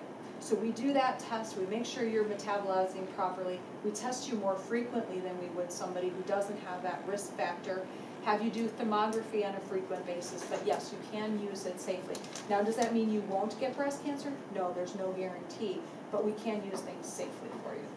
What is the percentage of the risk of getting breast cancer? Without hormone use or with family I mean, history? if you're taking, you do take the estrogen and your mom had it, Mm-hmm. and you don't have it, but, you know, what That's a is good the question. percentage? Nobody really knows. And here's why. Because we don't know what type of cancer your mom had. Was it genetically linked or was it environmentally linked? We don't know what kind of environment you're in. Are you exposed to a lot of estrogen? All those things make a difference. So for us to look at it and say, well, you have a 5% increased risk of getting breast cancer, hard to tell. Unless you're doing genetic testing, like Angelina Jolie, who's in the, is it Angelina Jolie? Yeah. Yeah, who's in the news right now and talking about her breast cancer history, and she did genetic testing and found that she had an 84% risk of getting breast cancer, so she made the choice to have mastectomy. We don't know that unless you do genetic testing, because we don't know if you have a genetic predisposition to that or not. So we have no way of saying what your percentage is if you just have a family history. A lot depends on, is it maternal or paternal? How old were they when they had their cancer? She was like 84. So she was older, Yeah. so most likely it's environmental. When women get breast cancer over the age of 70, it's usually environmental, it's usually not genetic. We see genetic cancers happen in women that are younger, not older. So the risk factor for you is much lower, even though we don't know the exact percentage of it. I will say the other reason you may not want to use hormones is if you have a cardiovascular disease, a blood clotting risk factor, something like that, you would never want to take estrogen orally. Now, you could safely use it topically with some extra monitoring, but never in an oral fashion. And I rarely dose oral estrogen to people. I try to talk people out of it whenever I can, just because of that risk factor. We do know the risk for stroke and cardiovascular disease and blood clot is higher in women who take estrogen orally. And it's usually higher within the first 5 years, and once you're past that 5-year mark, you're usually safe, but that first 5 years is going to be higher. All right. So, questions? Q&A. Yeah, we'll kind of work our way around. Go ahead. How do you test for the DHEA the same way? Blood or saliva can be done. And you test something called DHE-S. The sulfated form of DHEA is what you want to test for, either in the blood. Saliva, they'll just give you, it'll say DHEA, but it's the sulfated form. It's the free form of DHEA. Okay. I was on this hormone 4 years ago, 5 years ago, and then my doctor left, retired, and I could not find anybody who would prescribe it. Oh. So I had been off, Okay. I would say almost 5 years. I will tell you, I feel the difference, Yes. very much so. Yep. Especially brain function, the weight. The weight. Uh-huh. And I went to a gynecologist last year. She goes, you don't need it. Your hormones are gone. You don't need it. Well, I do need it. I want to stay healthy and look as young as I possibly can That's for right. as long as I can. That is true. You're doing the hormones for all these reasons we talked about. Not hot flashes and night sweats, No. but all No, this those other are- stuff. And I usually tell women, what brings you in to use hormones is the hot flashes and night sweats. What keeps you on the hormones is your brain function, how well you feel, your lack of irritability. All of the quality of life things are what keep you on hormones for an indefinite period of time. It's the anti-aging things we've talked about. You That's have a what lot makes more a difference. energy. You have a lot more energy, absolutely. I am a testimonial. Yes, you are. Go ahead, and then I'll come on. I have 2 questions. One Yes. is, how long is it safe to be on bioidentical? That's a I good mean, is question. it like, okay, I think I was 53, between 53 and 54 when I got on. Can I say, okay, I plan to be on this for 20 years? You can't.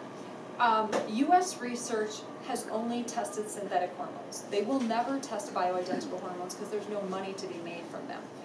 French testing has shown that women can use hormones, and they've followed women 20 to 25 years out and have not seen increased risks on bioidentical hormones. When we look at U.S. research and we're looking at synthetics, we're basing the information of you only being on them for 5 years on the WHI trial, which we know is a flawed trial. So most doctors will say, it's safe to use it for 5 years, but then after that you gotta get off of it. Okay, what makes it safe at 4 years 11 months and 29 days versus 5 years, 1 day. Tell me the logic in that. I can't make any logic for that. But we're going based on a WHI trial. So I have told women it's personal choice. You need to know, here's the differences. But there is literature out there from Europe showing that bioidentical hormones are safe for a longer period of time. We just will never have that available here. Yes. So you do male hormones too? Correct. We do male and women, female and male. Yep. Okay. And what do you notice in the effects for men if they're taking the testosterone? So men prior to testosterone typically have fatigue, they get body fat, they're couch potatoes, they don't really want to do much, and once you give them testosterone, it's a completely different person again. They have energy, they're motivated, they want to play, they want to have fun, they're competitive again, they start losing their belly fat, they feel great, just like women do. And sometimes men will lose their hormones early, but most of the time it's later. Most of the time it's 45 or later. Now, that being said, if you have a guy who's got a lot of pain, like maybe he's got a severe osteoarthritis or somebody who's had a lot of surgeries or a lot of back problems, things like that, they're going to burn through their testosterone faster than somebody who doesn't have pain. So we may see testosterone deficiency earlier in people like that than in the average male. And then do you typically have to put other things with it? I mean, like, Good let's question. say DIM, you know, to stop the estrogen effect? Yep, or- it's good to use something like DIM, as she's talking about, is DIM. It's a cruciferous compound that helps pull estrogen out of the body. So normally we would recommend all women who are on estrogen to take some form of cruciferous vegetable or DIM, or IC3 is another name you can use. But with men, yes, because a lot of times they'll convert testosterone to estrogen. And when they make that conversion, they'll get some man boobs, and then they have increased risk of insulin issues and diabetes and cholesterol, and we don't want that to happen to them. So if you give them estrogen product like DIM, it helps prevent that conversion from occurring. And one last thing, do you do the same thing, figure out whether it's saliva or, you know, Yeah. based on the person? Based on the person. Most of the time with men, it's pretty easy to do blood testing with them for DHEA and testosterone and estrogen. But if you're giving them a topical testosterone, you may want to look at salivary testing because there is a difference in cellular levels with them. But a lot of the guys just get blood testing done. Yes? Is there a natural food, for instance, that you can eat that will have the cleansing effect of whatever she was just talking Of DIM, cruciferous Of DIM. vegetables. So your Cruciferous broccoli, your cauliflowers, your cruciferous vegetables will do that. But you'd have to eat a lot of them to get that effect that you could get in a pill. Yes? The Viveldoc, is that Yes. just estradiol? It is just estradiol. So it's a continuous dose over a 24-hour period of time. We do consider it a bioidentical, but it is only estradiol.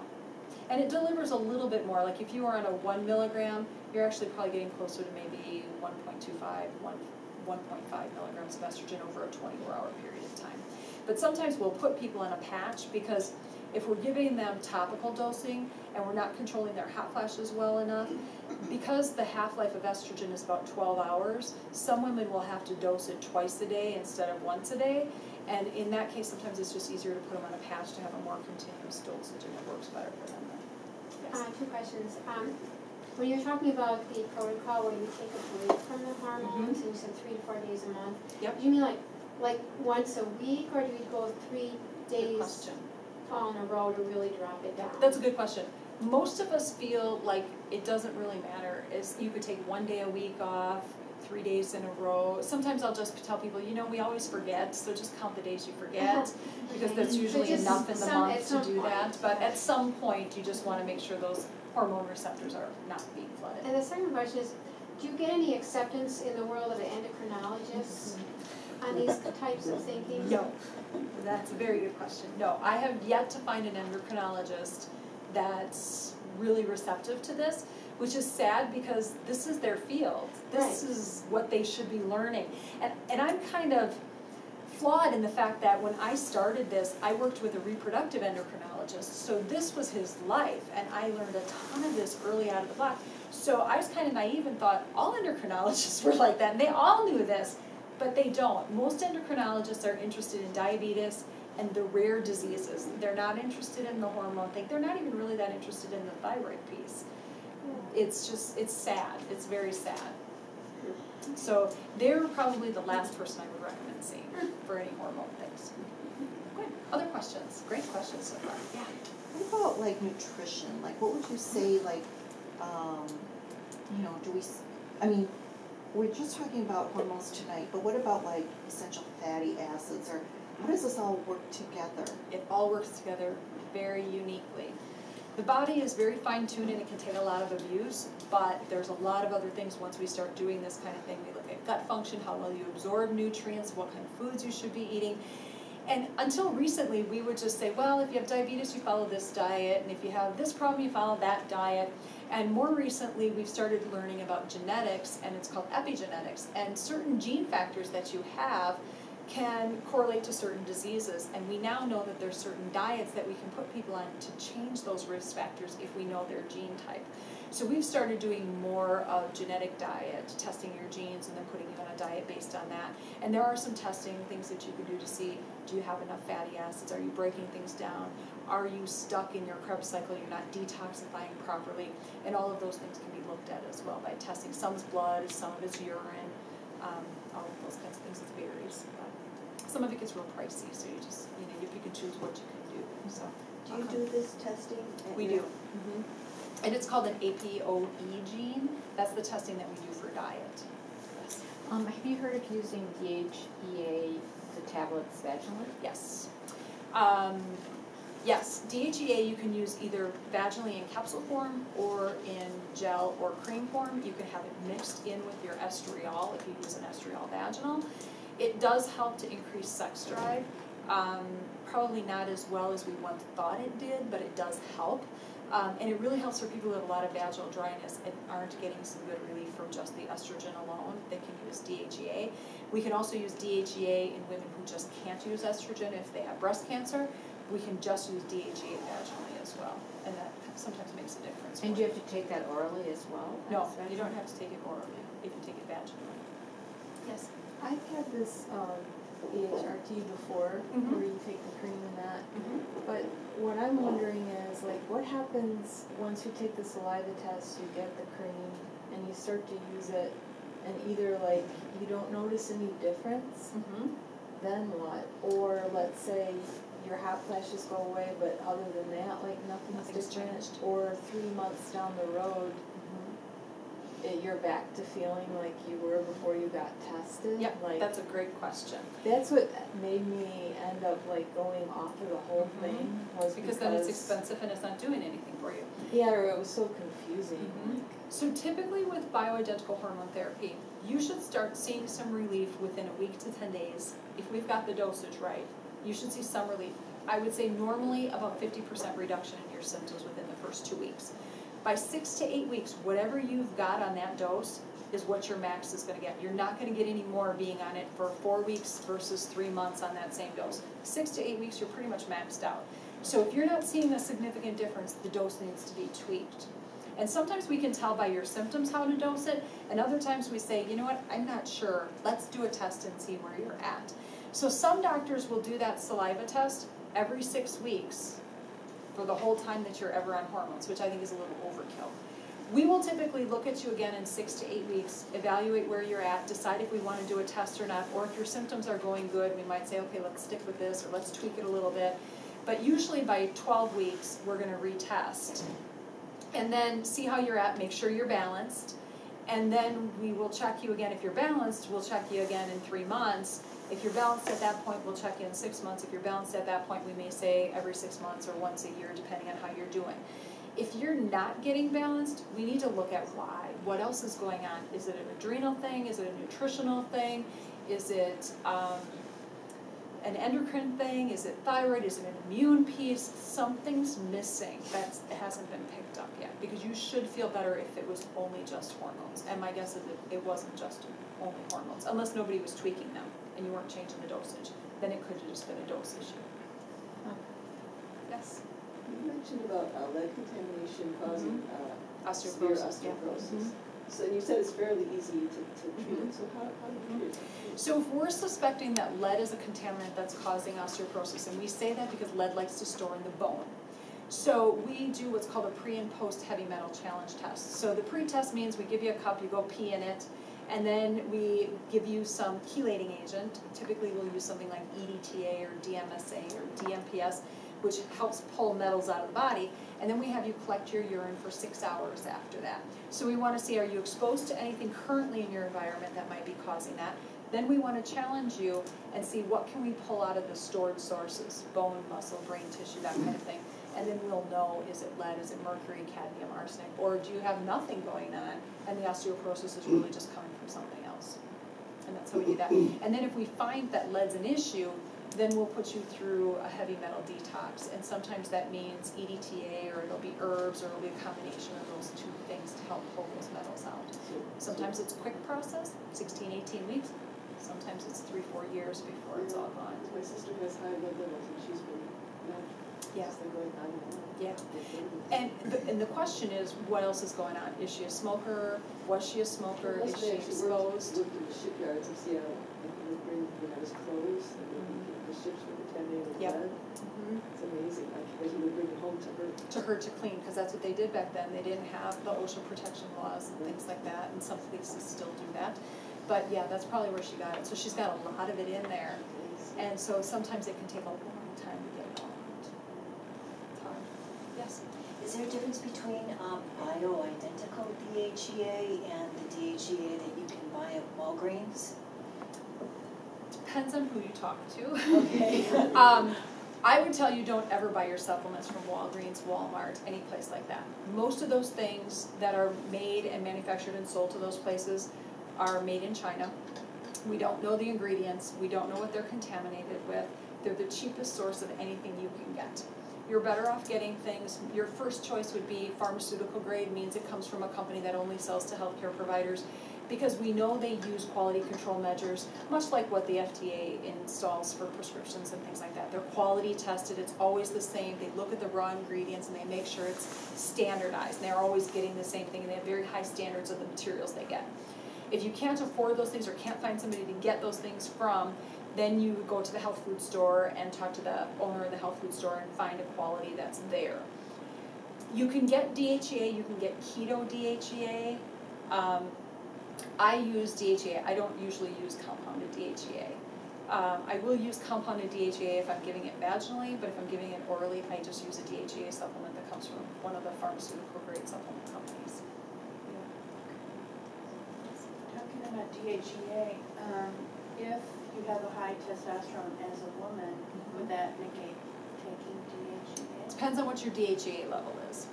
Oftentimes, if your testosterone level is high, your DHEA level is going to be high too, because it's a conversion thing. Depending on how high your testosterone level is and your symptoms would make us decide if we want to give you DHEA, because DHEA will convert to testosterone. So that's why we kind of question whether or not we would give it to you. If you have a high DHEA level, it could be because your vitamin D level is low, or you have a high insulin level, or polycystic ovaries. Yeah. Polycystic ovaries just means you're producing a lot of follicular structure around your ovaries, and none of them get mature to contain an egg, and you don't ovulate on a regular basis, but it makes your ovaries kind of large, and too much of the androgen hormones is the culprit of that, and then it causes high insulin levels. So you can have a similar response if DHEA or testosterone is high. Other questions? Yes? If you're in a negative feedback loop with your cortisol levels are super high and your progesterone is super low, will the progesterone cream help bring that down, or do you need extra help for the adrenals? Good question. You usually need extra help for the adrenals. So you use herbs that help bring things down, like ashwagandha, licorice root, ginseng. You could use some astragalus or other things like that, but you usually need adrenal support to bring those down and calm them down. Progesterone's usually not enough for that. Progesterone actually converts to cortisol, so sometimes it can make that process a little bit worse if you're not supporting the adrenals. And if the adrenals are really off, they're going to make your estrogen deficient symptoms worse. So you're going to have more hot flashes, more night sweats, and things like that. So a lot of times when you're not feeling better in the hormones, it's because nobody's supported the adrenal system. and you gotta go back and support the adrenals to get the balance between estrogen and progesterone right. Could you get the tremorish, shaky feeling every morning? I'm on the cream, but every morning I wake up and I feel like. Yes, because depending on where your cortisol is elevated, that can give you that jittery feeling and that kind of anxious feeling. So a lot of times if the cortisol is really too high in the morning, which we want it to be high in the morning, but if it's too high in the morning, it's going to give you that revved up, kind of like Energizer Bunny type feeling, and then that's going to be a problem for you. And then if it stays high the whole day, you could end up having that problem all day. Now sometimes it's not necessarily the cortisol that's causing that. It's a high norepinephrine or a high epinephrine that's causing that. Still stimulating the adrenals, but it's actually coming from the norepi and the epi that's giving you those symptoms. And then you need different herbs and supplements to bring those things down, not the cortisol down. So it becomes very confusing sometimes. I mean, I feel good, but I shake, and then throughout the morning it seems like I get more tired. And then I perk up right around 3, and then finally at 9, 10, 11 o'clock, then I come back down. You come back down. Have you tried like some L-theanine in the morning when you get up? Try some L-theanine. L-theanine is like nature's Xanax. It's very calming, and it just kind of makes you go, that's great. But if you try that first thing, like before you get up, just have it at the bedstand and just take it. They make it in a sublingual spray, or you can take it in a capsule form, and just kind of give yourself a few minutes, and it'll deflate you. The sublingual spray will work like literally within 4 or 5 minutes. It works beautifully. Great for plane rides for people who get anxious on plane rides. You just carry a bottle of it and spray it before you get on the plane. You can spray it.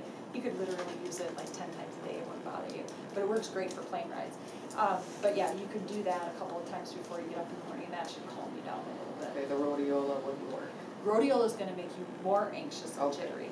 High-dose rhodiola is great for memory and energy. Problem with high-dose rhodiola is if you don't take enough of it, it's going to make you more anxious and jittery. So it's a fine line between how much you take of that to make you less jittery.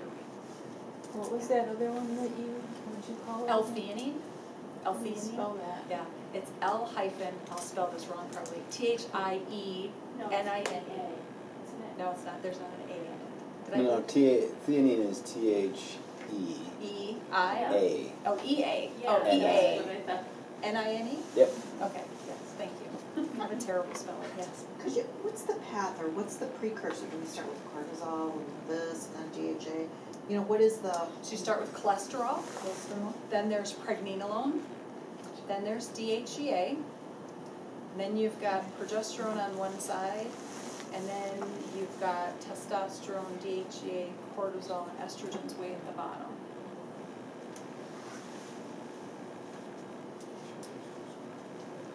We might actually have that on our website that you can print out. I think we have that cascade on our website, but if not, you can use it. That says where you are, where you come from. Yeah, John has some, we've got some cards. I think we have some brochures over here. You know what? That's why I John didn't had asked you about this. Oh. You You didn't have any brochures left? didn't have Okay. any. I'll send some over.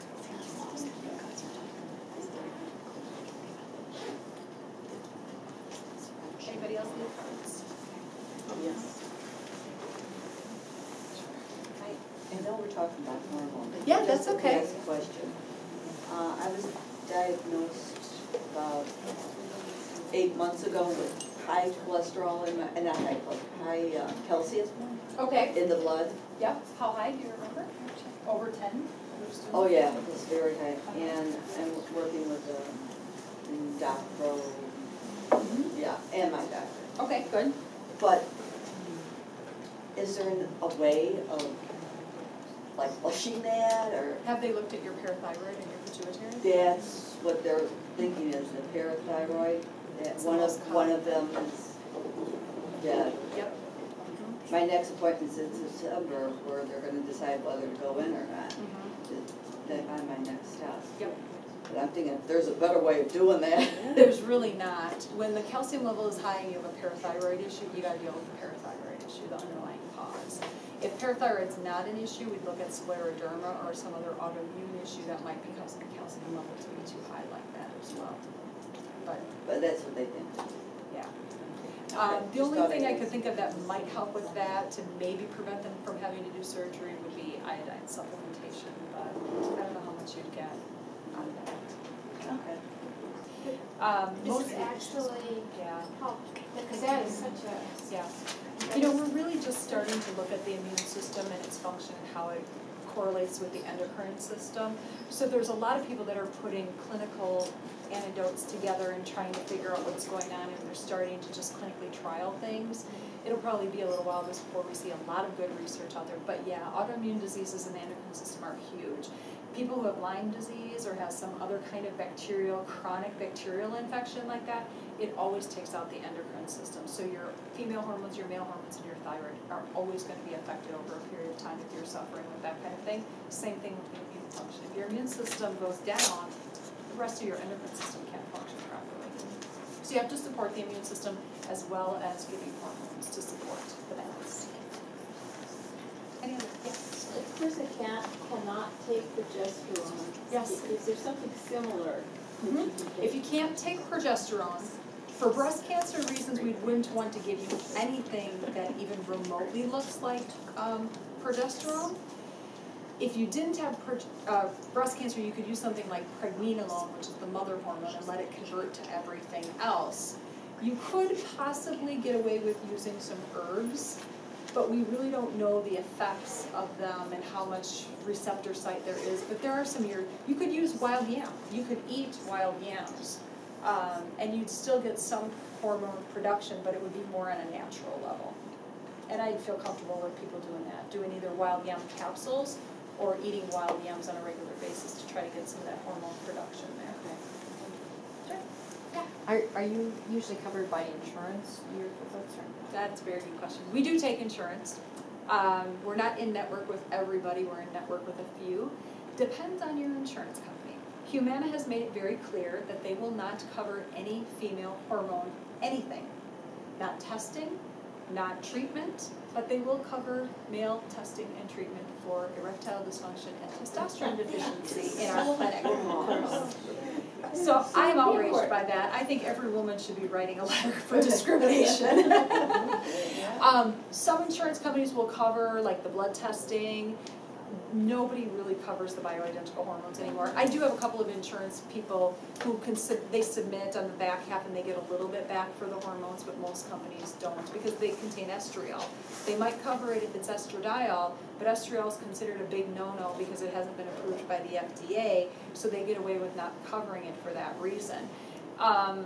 Saliva testing's never covered by, well, I shouldn't say never because Medicare actually covers saliva testing. Medicare does. Yeah, they cover saliva testing. One of the only things they cover, I think.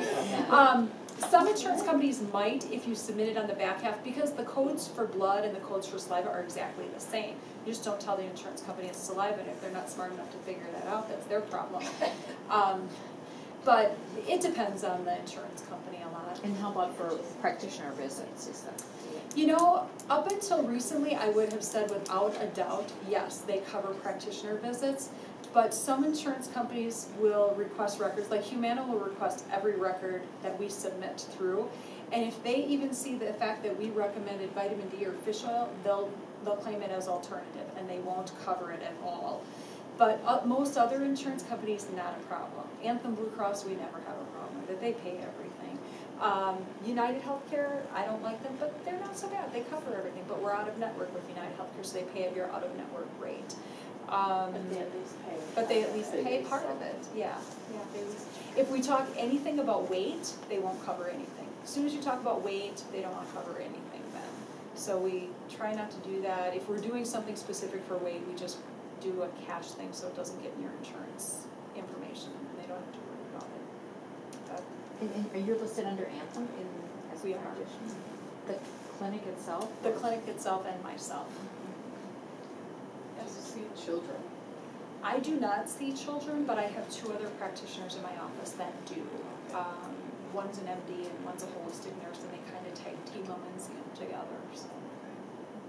So do you bill by how many minutes the visit is, or?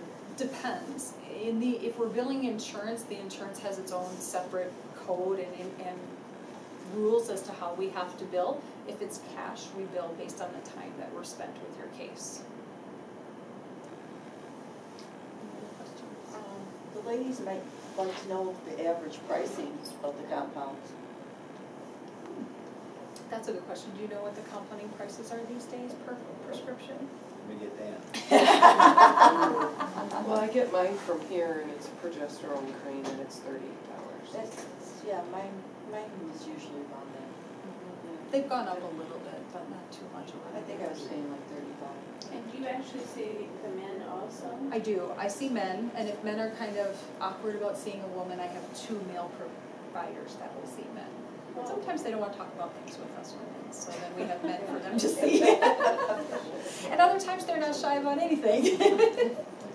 Did you go through like Andrew Weil's program, the integrated medicine? I did not go through Andrew Weil's program. And I will tell you that I'm sadly disappointed with Andrew Weil's program. Andrew Weil really doesn't believe in a whole lot of anything. So he's training a lot of physicians in their fellowship program, and unfortunately when they come out they don't know very much. I trained through a naturopathic school in Alabama, and then I trained through the American Academy of Anti-Aging and Regenerative Medicine. I'm also trained by American Environmental Medicine and ACAM. And who else do I have? ILADS. I have a ton of training. We just never stop learning. Everything's constantly changing. Someone had a question about pricing of hormones. Oh boy.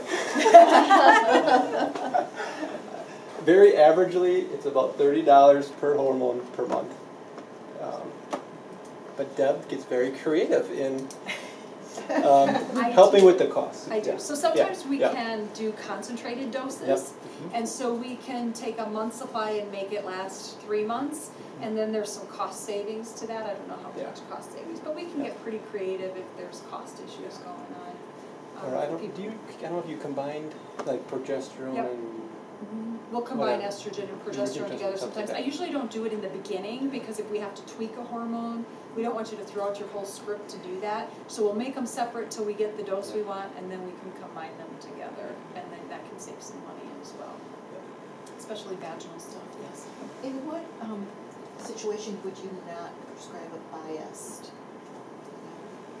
I would not prescribe a biased if somebody had active breast cancer or was post-breast cancer. I would only prescribe estriol. Other than that, I can't think of any reason I wouldn't prescribe a biased. So do you prescribe biased for most of your? Okay. I'd say 95% if I couldn't get biased. Other questions?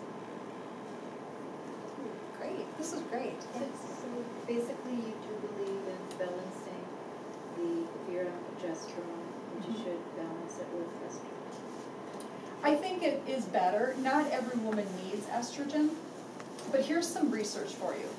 If you use estrogen for 10 years or more, you reduce your risk of Alzheimer's disease by 50%. You reduce your risk of colon cancer by 30 to 50%. Those are some big reasons why you would want to use estrogen even if you're not having hot flashes or night sweats. And especially if you have a family history of those things, you might want to consider using estrogen for that beneficial reason. That's some huge statistics. Other questions? So once you're on the hormones for a while, even those types of symptoms get better? Yes. Yeah, typically the memory symptoms get really pretty much better. Sometimes there's some tweaking that needs to be made, but yeah, the memory gets better, the short-term memory and stuff. What are your hours? We work Monday, Wednesday, Thursday, and Friday. We're in the office from 8 o'clock till 4:30, and Tuesdays we're there from 10 until 7. So I don't work Monday, on Thursdays, Wednesday, but there's other Thursday, practitioners. and We're open Monday through Friday. The only day we have evening hours are Tuesdays, and that's 10 to 7. The rest of the week is 8 to 4:30. That's what So if I decide to come to you, what can we expect when we come to you? So typically what you would expect is we'd sit down, we'd go through a consult, we'd go through your history, talk about all of your symptoms, and then if it was straightforward hormones, nothing else was going on, we would do a saliva test. Now for somebody who's not been on hormones for a while, like you've been on hormones before, you weren't, we know where you were when you were on them, you were good, we may say, well, you know what, why don't we have you do the saliva test, but let's start you at the dose you were on before while we're waiting for the saliva test to come back, because it takes about 2 to 3 weeks to come back. and then we'll kind of know where you're at. We know that you don't have any hormones right now. So sometimes we'll say, let's just start you, wait 3 weeks, and then have you do the saliva test. That's an option. We have lots of options. I tend to give all the options and say, okay, here's a smorgasbord, what makes you feel best? I'm not a you have to do it my way type person. It's a joint venture. We decide these things together. If you're menstruating, then I don't usually start hormones first. But postmenopausal women, I give them the option of starting out at a dose that we think might be good and then testing in 6 to 8 weeks or whatever. Then we have you come back, we go over your test results, explain everything to you so you understand which hormones are imbalanced, what the symptoms are, what we're going to do, and give you your options for treatment. And we discuss how we want to do it, continuous dose, cyclic dose, do you want to use all the hormones, do you just want to use a couple of the hormones, where are we at there? And then we'd write your script, you'd start on the hormones, we typically see you back again in 6 to 8 weeks after that. Make sure everything is balanced. If it's not balanced or you're not feeling better in about 2 weeks, we have you call us and tell us, and then we'll tweak the dose before the 6 weeks are up, typically. But then, if you're good at 6 to 8 weeks, we'll say, okay, see you back in 12 weeks, and then we'll retest at that point. If you're good at that point, we see you back in 6 months. If you're not good at 12 weeks, we'll say, okay, come back again in 8 to 12 weeks, and let's see what's going on. And we'll tweak things, and then the same kind of thing. If you're not better in 2 weeks, 3 weeks of us tweaking it, call us and let us know, and we'll tweak it again. We make ourselves pretty much available when you have a lot of questions and tweaking, and we don't make you come back for a retweak or that kind of thing. And her nurse is wonderful, Sonia. Sonia, yeah. I'm really lucky. I have a lot of really good support staff, and some of the staff have been with us a very long time. Sherry's my other nurse. She's been with us for 40 years. Wow. Dr. Konetsky works for me, and he's been in practice for 45 years, and she was his nurse right out of school, and she's just never left. So she's got a ton of knowledge, and she's really great. And so we have a lot of really long-term support staff, so a lot of knowledge there. Well, how do you deal with it if there's no symptoms? If there's no symptoms, make sure that you're balanced anyway. Yep. Then we go by testing. So we do your testing, repeat testing again in 12 weeks. If you're balanced, great. Then we just keep you on that and retest again at 6 months from the 12-week mark. And then just test annually as long as you're balanced. So then we don't see you very often. We just say, call us if you have a problem. Other questions? A lot of great questions tonight, you guys. This was really good. I like to see all the questions. Thank you.